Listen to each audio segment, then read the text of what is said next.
The entire poker world is up in arms, and almost no one can seem to agree on the reason why. The 2024 main event champion caught for alleged cheating.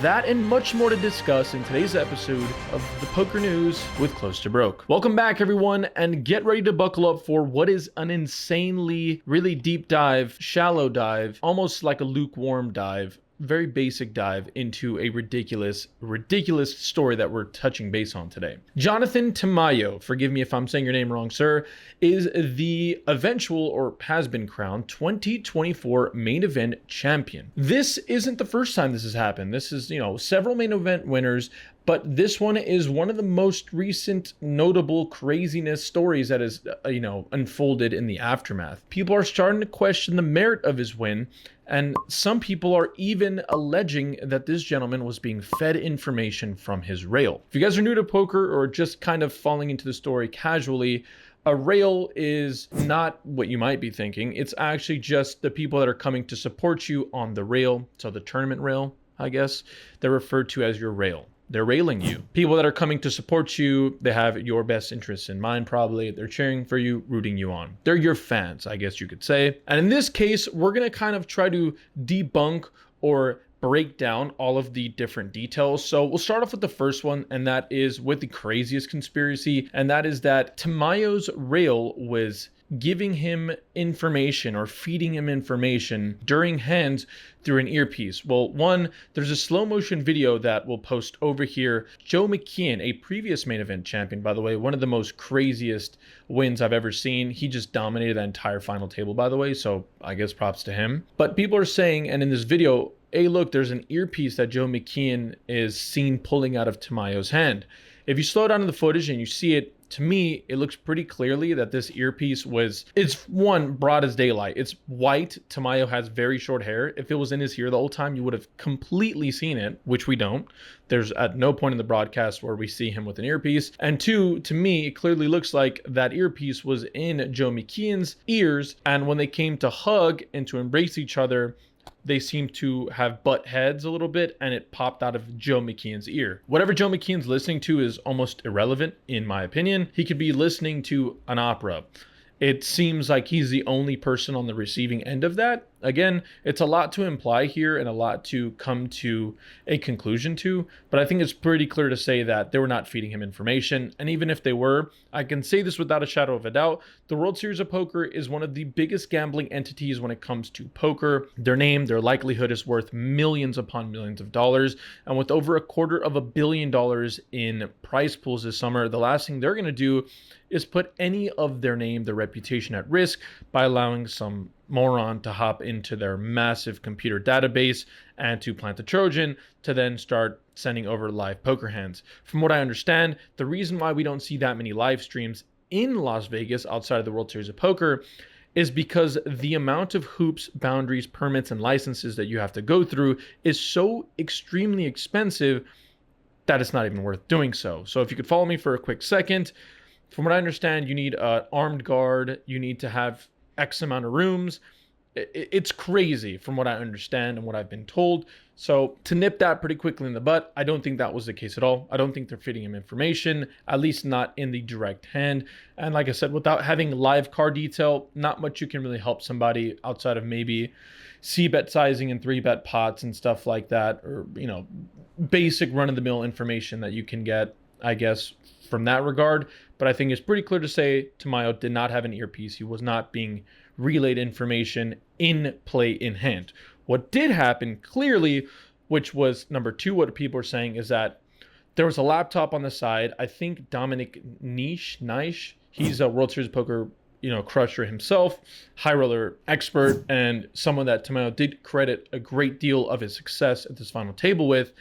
All that to be said, there was a laptop and there's clearly running sims in between hands and after hands. And I think there's so many ways to break this down, and I'm gonna do my best to keep it short and concise. From what the updated rules were, there was a massive backlash on this early on in the series when people were using GTO Wizard in hands, not away from the table, which is pretty obviously bad for the game in a complete, easy blanket statement. I think we can all agree that GTO Wizard at the table is a bad idea. If you don't agree with any of the other stuff that can be inferred to cheating, the all things that we can agree to is that GTO Wizard at the table can at the bare minimum slow the game down.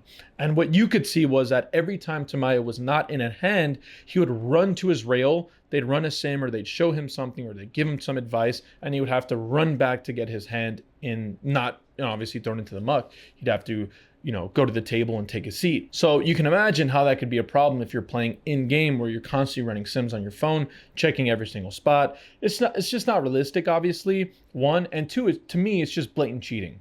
Whatever you do away from the table, that is where you find your edge. Whatever you're able to bring to the table that you've learned away from the table, that's where you make your edge. That edge becomes marginalized, and even more so, that edge isn't an edge when I'm just coming to the, with my flashcard, with my spark notes on the thing that I have to write an essay on, or the thing I have a test on. That's not how that works. This isn't an open book final table situation. I don't just get to bring my book of poker notes and just sit there and read every single spot. Okay, my range on 10, 6, 7 rainbow board texture is C-bet 33%, 47% of the time. Now let me run my randomizer.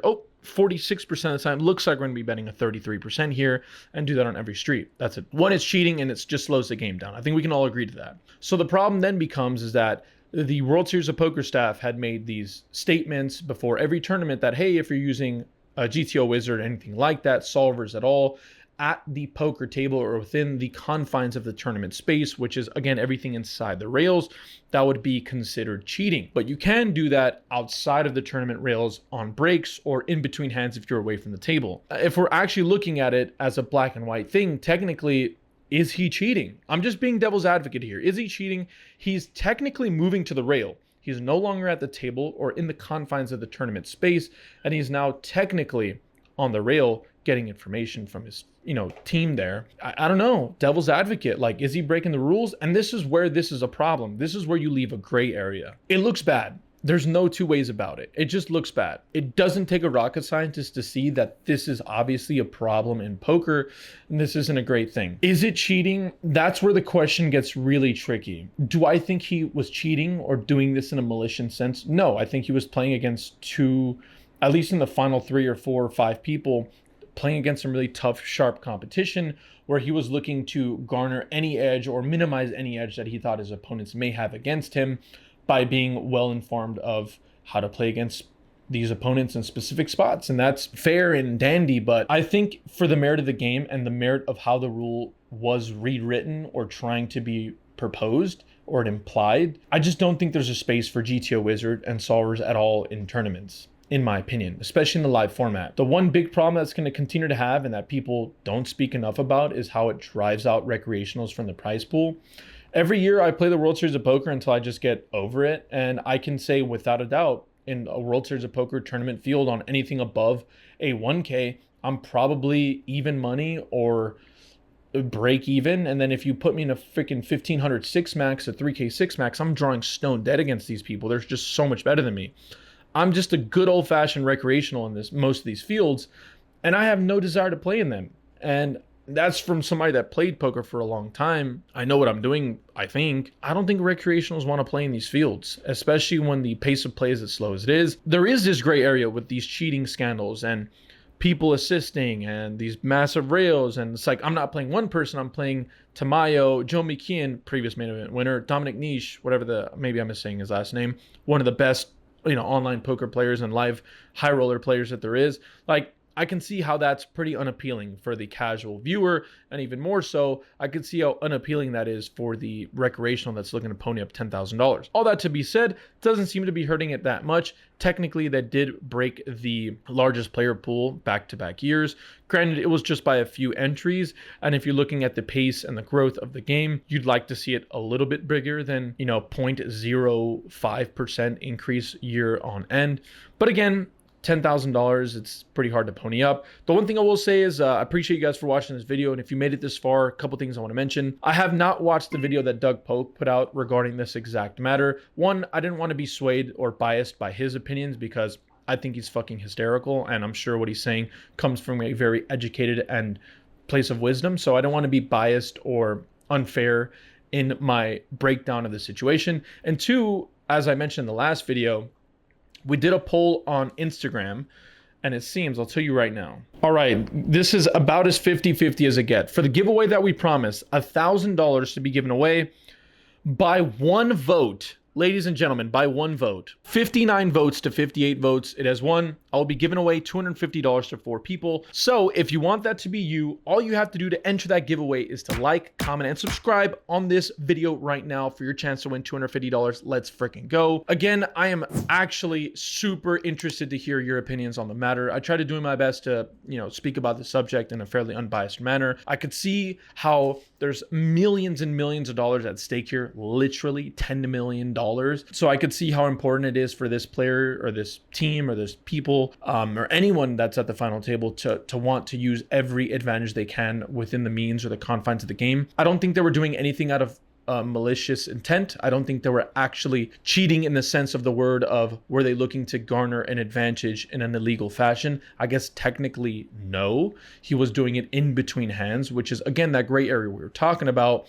I think the Wsop, in all honesty, their tournament staff, the tournament directors need to nip this in a butt this entire summer. They have 1 year to think about how to word this, but there has to be a way to completely nip this in the butt, find an end-all be-all answer, and just roll with it.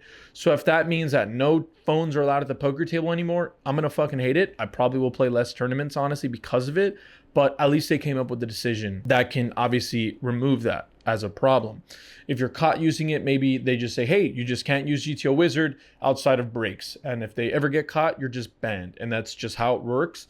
Then it is what it is. But again, I am not the person that has to deal with these problems. I'm not paid enough to do so. I'm actually not paid at all. So I'll leave that to the professionals. I'm dying to hear what you guys have to say about it. Remember, to win this giveaway, you have to like, comment, and subscribe. And until next time, I hope you guys enjoy these videos. Get ready for some more poker news stuff and obviously some poker vlog content in the future. But until next time, stay happy, healthy, and more importantly, y'all, we're good at the tables. Deuces.